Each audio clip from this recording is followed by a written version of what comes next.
Siyo from the Res. I'm Kinley. And I'm Jared. And this is Cherokee Nation's official podcast. Jared, thank you for joining us today. Jared is a Cherokee Nation communications colleague, and prior to joining us here at the Cherokee Nation, you were a sports editor at the Joplin Globe and Tahlequah Daily Press. Yep, thank you for having me. I'm very excited to be here and looking forward to the great conversation that we'll have today. So, Jared, tell us who is joining us in the studio today. Today we're going to be talking with Rob Dougherty.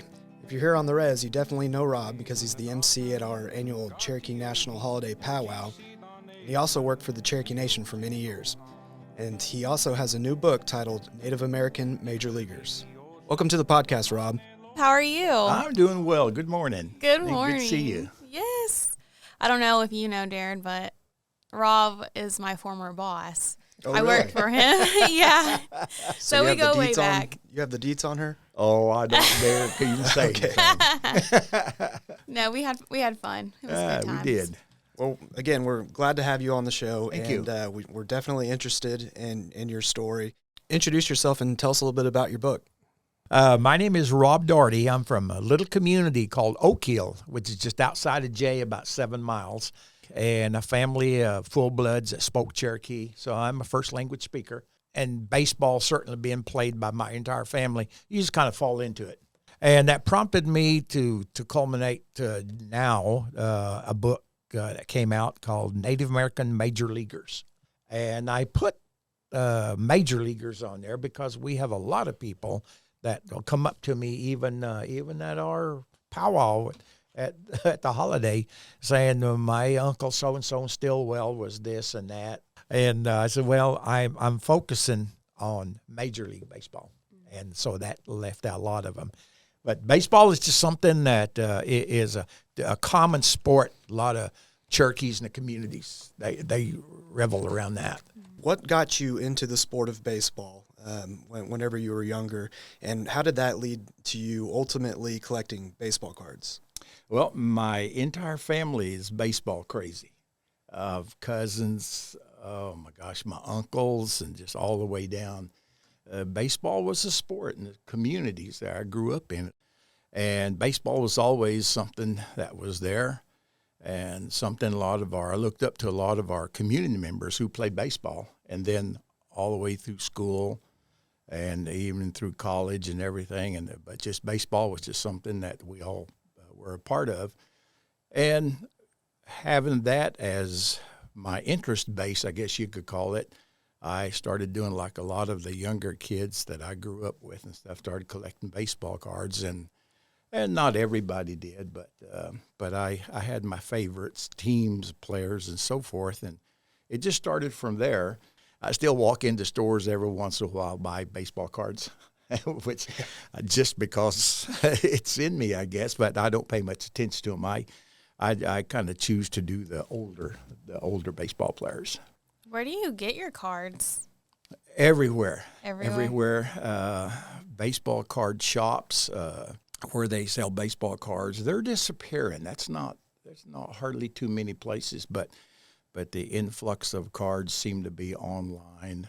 With still some of the baseball card companies that produce baseball cards, you can find a lot of them, and shows, baseball card shows and sports card shows. They're everywhere. And whatever you're needing, they're going to have it there. But since it's online, Amazon, eBay, and so forth, and that's where I don't collect as much as I did. It's pretty costly, but I focused on most recently in the last probably 20, 25 years on native baseball players, and those cards are hard to find. They're produced, but they don't produce them as much anymore as they did. And through your collecting of baseball cards, your interest in baseball, that obviously led to some extensive research into indigenous players. But I know that you have a story because it's widely believed that Jackie Robinson was the first minority player in professional baseball. But you thought differently, and you had to do some more research to prove that maybe there were some native players that came before Jackie. I certainly did.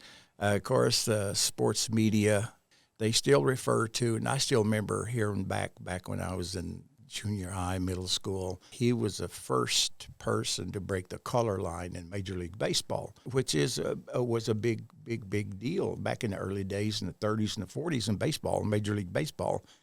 And I knew that he wasn't. I began to focus on that. What was just a hobby became a passion, a direction that I wanted to take. My thought was, how do I approach this? How do I approach the sports media, the sports world, the baseball world, that Jackie Robinson was not the man to break the color barrier in Major League Baseball. In fact, it was a native person, and he was from the Penobscot tribe, a guy named Louis Sockalexis. And that was in 1897, 50 years before Jackie Robinson.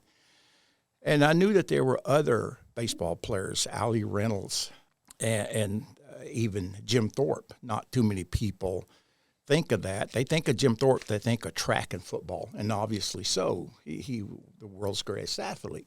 But I knew he played baseball. In fact, he played 6 years of Major League Baseball, and hardly no one ever mentions that. What goes into your research? How do you do it? Oh, gosh.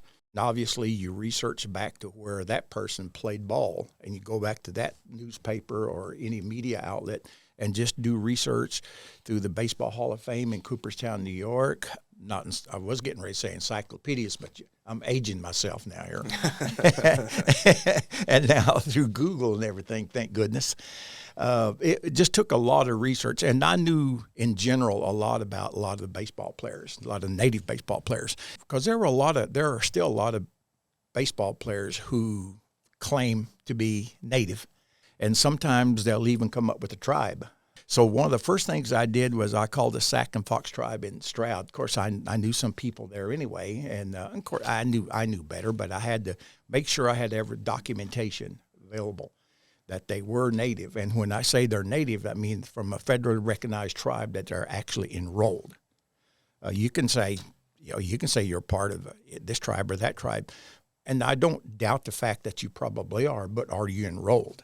And so through that, and with close to 20 different tribes that have played baseball, 47 from 1897 to current, 47 natives have played Major League Baseball. For the most current one is a Navajo fella named Anthony Sigler, and he's with the Milwaukee Brewers. And the very first one was Louis Sockalexis. So in between 1897 until right now, I've documented 47 are actually with the tribe when they say. How many of those 47 were before Jackie Robinson? 28. 28, okay. Rob, how does it feel to correct the historical record? I really don't like that, but after I'm driving home or once I get home, it's kind of like, yeah. I actually have proof. And you asked me the question, how do you prove that? Well, my collection of baseball cards. First of all, it proves that they were ex-Major League Baseball players. And the second part to that is that they were enrolled at the tribe that they claimed to be. And like all these on my book that came out, this is part of my collection. Those are from my collection there. And the oldest one being the 1898 card, which is that one right there, Louis Sockalexis. And for the listeners, we're looking at the cover of his new book titled Native American Major Leaguers, and there are old baseball cards on here. This one, Adair Patty Mays. Yes, he's from Locust Grove, and he is a Cherokee Mill Seminary person. I'm curious how... I'm sure you have some fascinating stories about tracking down some of these cars. What's one of the most wild stories you have? I assume you have to probably travel from state to state to get some of these. Thank goodness there's phones. Otherwise, I'd be broke down somewhere on I-35 going north toward Minnesota somewhere. And that's just not information that you can just readily get. Call and they don't know me, and I would have to go through the whole spiel explaining what I do, who I am, what tribe I am with, but I didn't run into any trouble. Many times, a lot of the enrollment and registration offices that I called, they weren't even aware of one of their own tribesperson playing Major League Baseball. So that made it easier for me to do that. they took a great interest once after they found out. But one of the hard ones to track down was one of the guys that's on there, and he's from up in Ontario, Canada, and he's Ojibwe. Went to school later on, Michigan State, but then he went back to that part of Ontario where he's from. He's enrolled with the tribe there. That, and then some, probably the most memorable was trying to prove to the sports world and the media that they weren't native. I would call that tribe, and closest one I could find would be Pepper Martin. He claims to be Osage. And sports writers, by the way, are the ones that perpetuated that whole notion. He was given the name Wild Horse of the Osage, and he played with a gas house gang in St. Louis Cardinals back in the 30s. And he was a good ball player. He was good. He was given that name Wild Horse of the Osage, so obviously sports writers, the media, delved into that, claiming he was Osage. And I had a good friend that worked there in Pawhuska at the tribal office, and I knew it, and I had to document it from that time to prove that he wasn't. I still have people, sports writers, kind of take a little different opinion of what I say, that there are not native. And there's a lot of them. And the books that have come out recently in the sports world still relies on that, the old-time writing. And the perpetuation of that, them being native, was because they looked like they were Indian. Sure. Or they appeared to do things, and then some of them were self-admitted that they said, "Oh, I just someone said I look like an Indian." So, of course, they sensationalized that, sports writing and stuff. So. Were there any players that you discovered that completely surprised you? No, not really, Not really? because of course the further you go back with some of these guys, they were obviously native, and they took pride in that. And then some, and one in fact that surprised me, a good word to use, I guess, surprised me, Johnny Bench. He's in the Baseball Hall of Fame. He's 1/4 Choctaw, but he's not enrolled. How many more do you think do come from bloodlines, but maybe aren't citizens technically? I don't think Johnny Bench is by himself in that category. I still think there are some, but for some reason they don't come out and that say that they are native.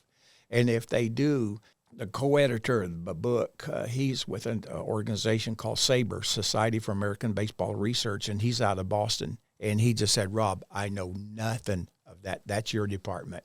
So he gave me the lead editor part, and so everybody that I mentioned in here they are native, and it took a while. It took hours on the phone and even drives to the locations, but I really didn't get surprised, because I knew the majority of them. I knew enough, or someone in that tribe that I would mention and said, "Oh yeah, they're." But I did go ahead, follow through with all 47, even the current contemporary ones, and to make sure that they are native. Well, even for just 47 players, it looks like there is a lot of information in this book. I'm curious, what was the reason you wanted to write a book? Just being prompted by family and friends, and I guess for the people that I don't reach, or the people that don't hear of my stance on baseball players, I figured writing a book or being a part of that, and then them actually reading it, them being the audienceship out there, baseball fans and so forth. So now when people read somebody's name in here, they can be assured that they're a native. You've talked about how Cherokee communities, they form baseball teams easily. What was your earliest memory of playing ball in your community? Being a bat boy, just a little bitty guy, always, or going to ball games and New Green, Kenwood, Jay, Spavanaugh, Oaks, Uchi, little old ball diamond called Sid, and those are Sunday afternoons. That was my most precious memory. You didn't get paid, of course. I got a bottle of pop every once in a while, and just being a bat boy, and we have tons of guys that played professional baseball, but they never made it to the big leagues. They never made Major League Baseball. We've got a lot of them from around here. Indian ball teams, just about all of them were ball teams. Stillwell had a bunch of guys around there that I just remember following my uncle around, Rob Daugherty, one of the great pitchers, left-handed pitcher, and I just know these names. So, and this has kind of bridged some of those folks. My next birthday, I'm going to be 75, and so my baseball memories go all back to the 50s. Wow. Why do you think that Cherokees and natives in general gravitate towards baseball?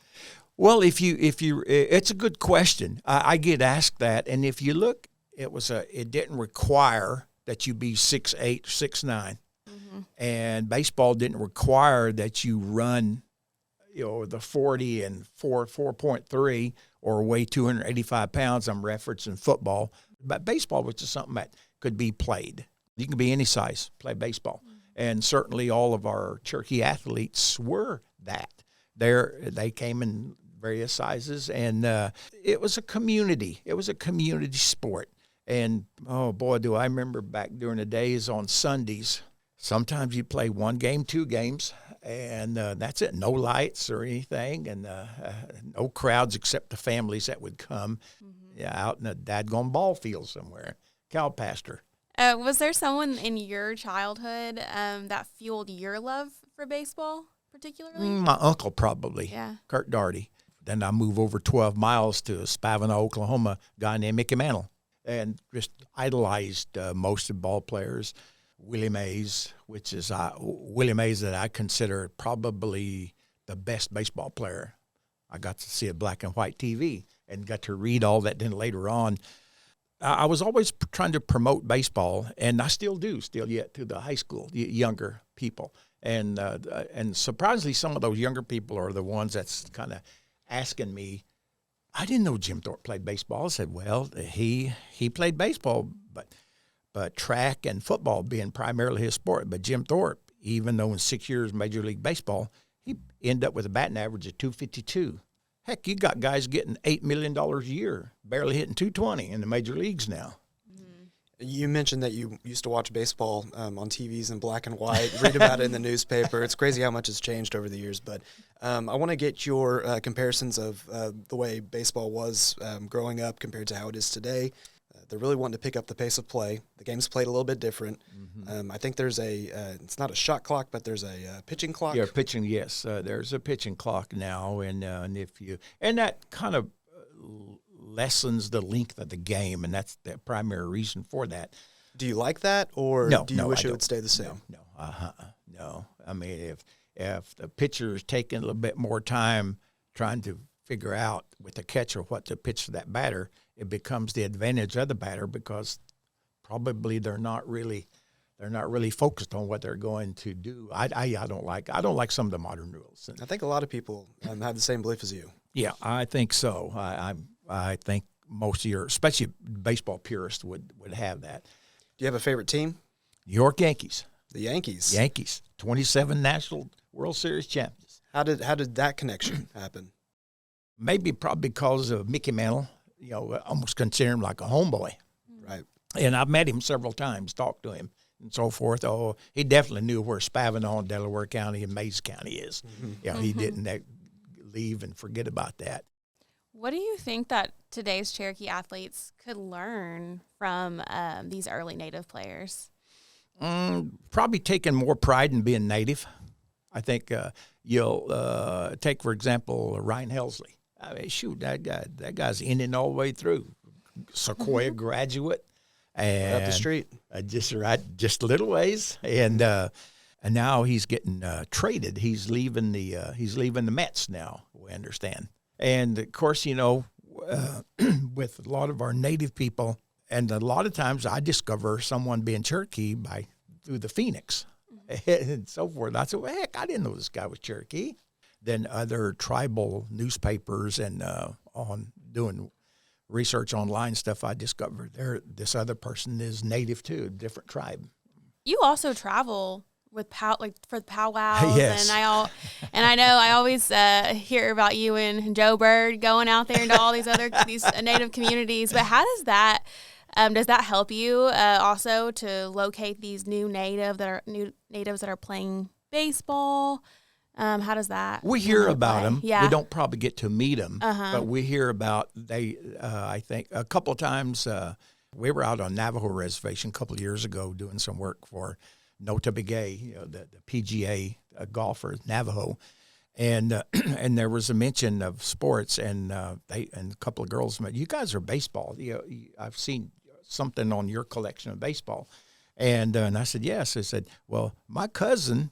He got drafted by the Yankees, Anthony Sigler. And so I started keeping track of him. And now he's the guy that I talked about. He's the most newest, recent native major leaguer, Anthony Sigler, with the Milwaukee Brewers. But he got drafted by the Yankees, number one draft choice as catcher. But he's converted to the outfield now. And that helps going and traveling. Yes, I do a lot of powwows. One of the things I'll do when I'm at a powwow is wherever I'm at or that region or what tribe is close there, I will mention something of a ball player that I know that's from that tribe. And I said, if anybody is here that is related to this person or knows that family, would you please come up here to see me? And I've been surprised 4 or 5 times. They say, he's my cousin. Wow. Whoa, then I'll have, usually where I go, I kind of get ready for it. I'll have the cards of that person. And they're looking at him like, where did you get those? I said, well, this one I got in wherever I got that, obtained that from. Pretty soon 1 or 2 other people will come. I will definitely shout out on the microphone during the powwows and so forth or native events about someone local of that tribe, a Major League Baseball player. And that's prompted me to, I'll get together with somebody and say, hey, give me about 5 T-shirts from this powwow or this event, and I'll give them away, and I'll do sports trivia. Oh, wow, that's cool. And so I always say, and then they recognize me as being Cherokee. When you're talking about baseball cards, that kind of made me want to ask the question, what's the rarest or hardest to find card that you've ever tracked down? Oh, golly. There's a Choctaw guy. I have not found a card of his. I cannot find it. And I know a lot of the sports people who set up at sports card shows, and they have my name, they have my information. Every once in a while, I will get a phone call or a text or an email from that person and say, hey, Rob, I found one of the cards that you were looking for. So they have a list, and I've driven a distance just to go get one card and buy one card, not get. Who's the player that you're still looking for? Edward McBee. He was a Choctaw. Okay. And he played back in 1926, and I cannot find a card. Well, who knows? Maybe one of our listeners. Oh, boy, I hope so. That's what I was going to say. If you're out there and you have this card, oh, heck yeah. give Rob a call. The ones that are more obscure are hard to find because there were no cards. And one of the reasons, back in those days when these guys played, tobacco and cigarette companies issued all the cards. Okay. Now, bubblegum cards, of course, everybody remembers the pack of cards that with a little bubblegum base, in it. But the earlier cards were from cigarette, tobacco, cigar companies that issued all the cards. And there weren't that many companies that issued cards, and they didn't really come out with them in gross volumes like they do now. So that even makes it more scarce to find that particular card. Do you have a plan for what you will eventually do with your collection of cards? Will they be handed down in the family, maybe donated to I sort don't of know. museum? Not hardly anybody in my family has taken any interest Really? in that. Well, I'm interested.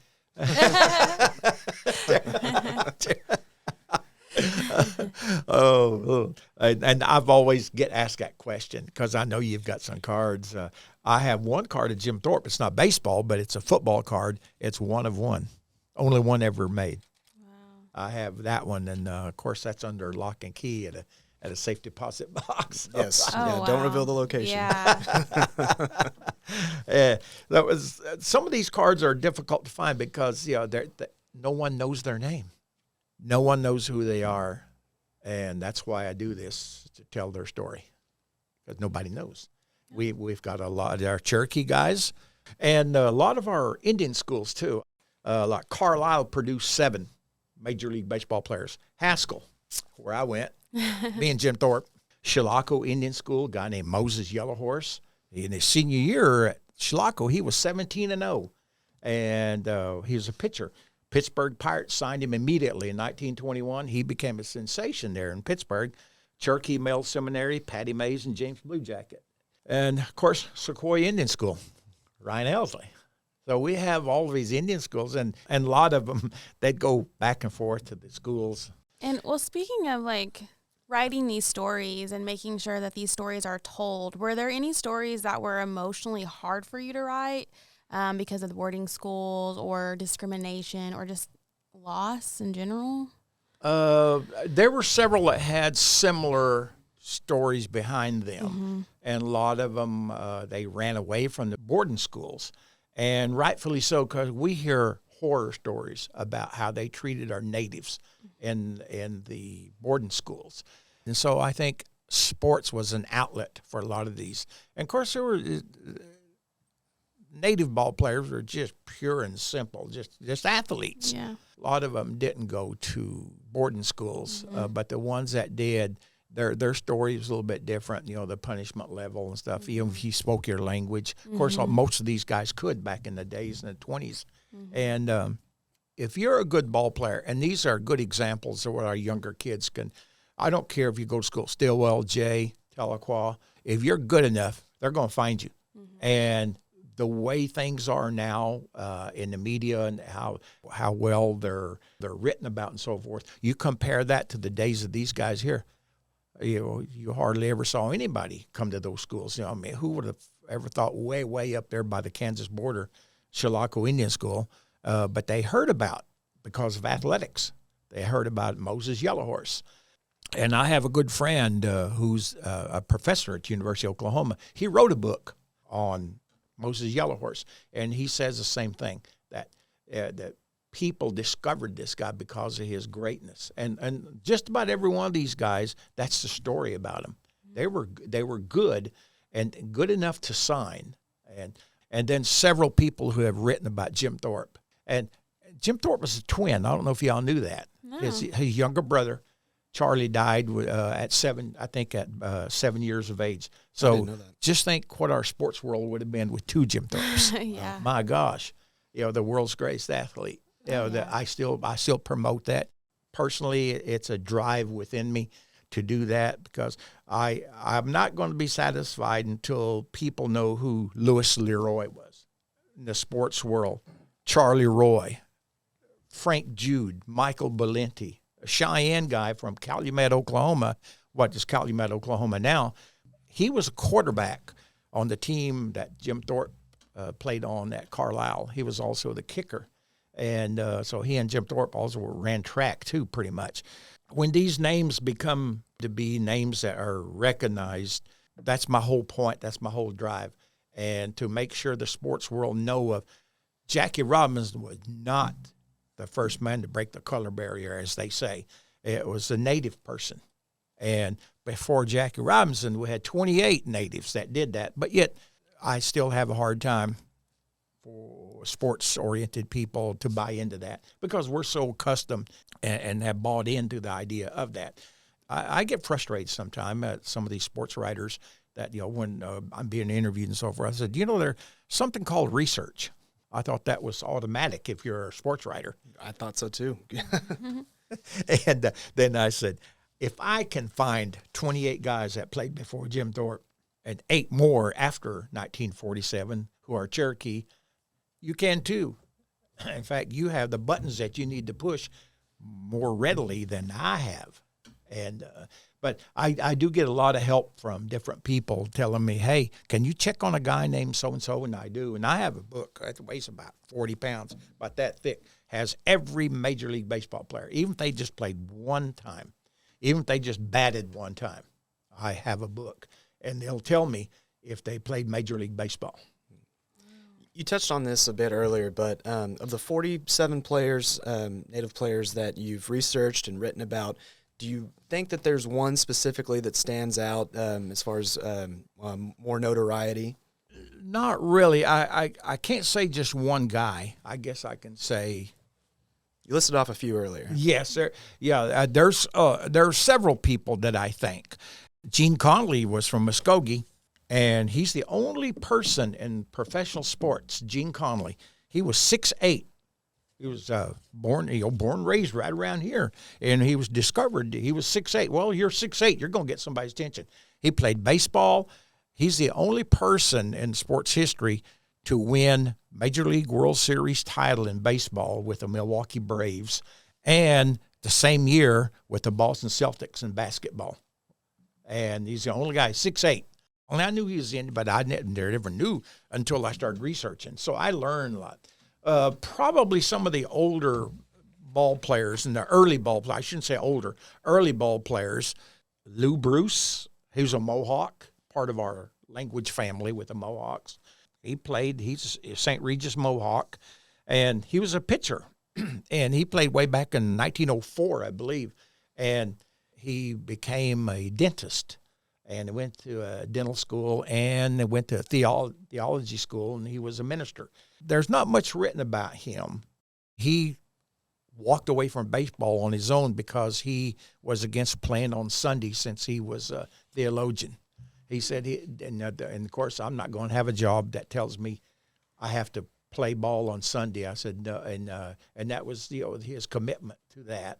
And and then we have other ball players, there hardly any information on them.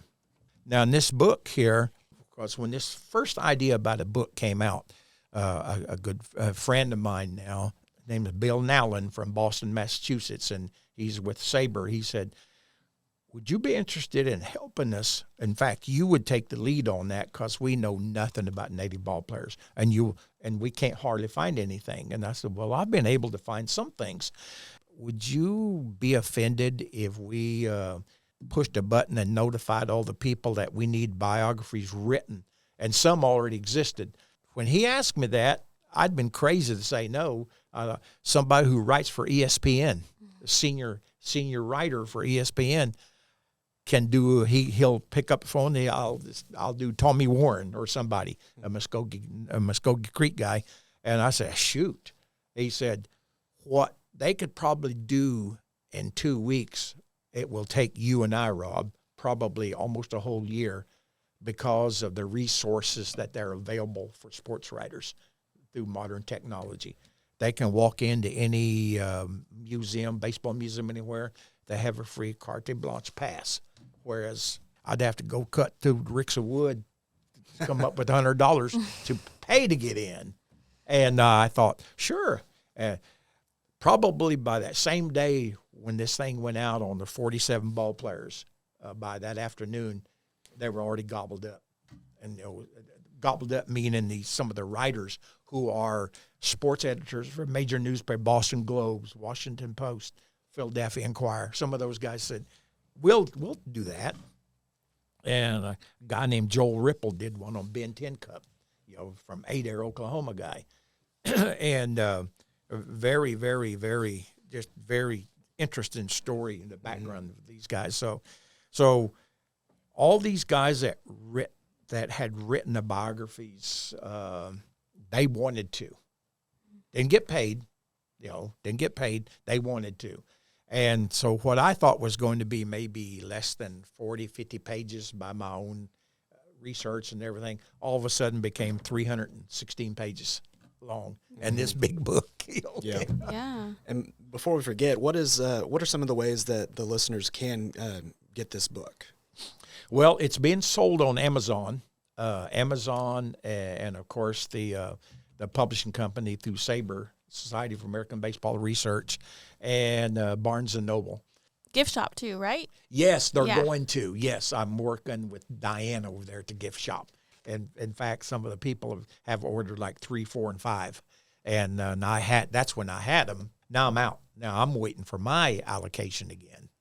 Well, Rob, you have mentioned a lot of names today. Kinley, are we ready for the lightning round? I think so. So, Rob, we have something fun to play with you. Oh, wow. To play with you. It's a lightning round that we usually do with our guests. So I'm going to ask you questions, and a quick, simple answer. Okay. Really fast. Okay. All right, here we go. You ready? Yes. Okay. Favorite ballpark snack? Oh, shoot. Obviously, bratwurst. Full of mustard and relish. Oh, gosh. That sounds really good, actually. Do most ballparks still have the brats? Yes. They yes. do. Okay. I know the hot dogs are a thing. Oh, hot dogs are a staple. That's probably yeah. my go-to. Golf courses and ballparks. That's where you go for hot dogs and brats. Exactly. Oh, yeah. Dream MLB stadium to watch a game in. Ooh, Yankee Stadium. What's your favorite baseball card in your collection, and how did you find it? Louis Alexis, 1898 card, first native professional Major League Baseball with the Cleveland Spiders. Not Indians, Spiders. But there's a story. There's some assurance that that Cleveland changed their name to Indians because of Louis Alexis. Now, I cannot find anywhere in my research. He certainly was an inspiration for that change because what impact Louis Alexis had. He was a great ball player. He played with Cleveland Indians. And where did you find it? I found that on eBay. Favorite current native player?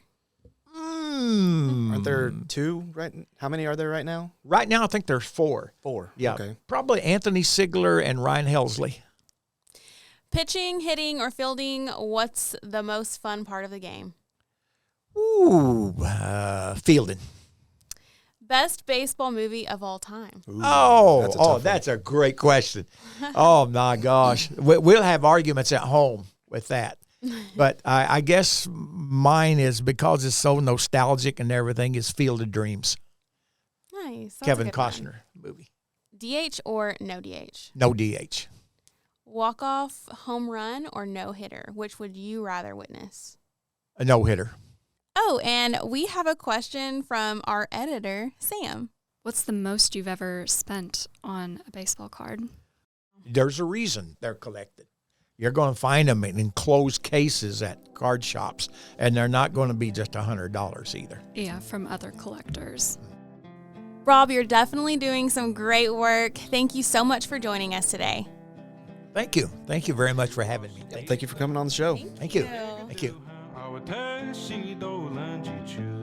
Siyo from the Res was recorded at WW Keeler Tribal Complex in Tahlequah on the Cherokee Nation Reservation. This episode was hosted by Kinley Keys and Jared Porter. Our producer is Brian Dugan. Our executive producers are Julie Hubbard and Josh Newton. Our podcast art was designed by Justine Eden. This episode was edited by Samantha Robinson. Soundtrack by Chuge Mackey. If you're enjoying the show, please subscribe and leave a review. It'll help more people find us. And please share this episode with your family and friends, especially some of our elders who may not be on social media or listen to podcasts. And don't forget to follow Cherokee Nation on social media for podcast updates and behind-the-scenes content. We want to hear from you. Do you know any Cherokee Nation citizens who have an interesting story? Email us at podcast@cherokee.org.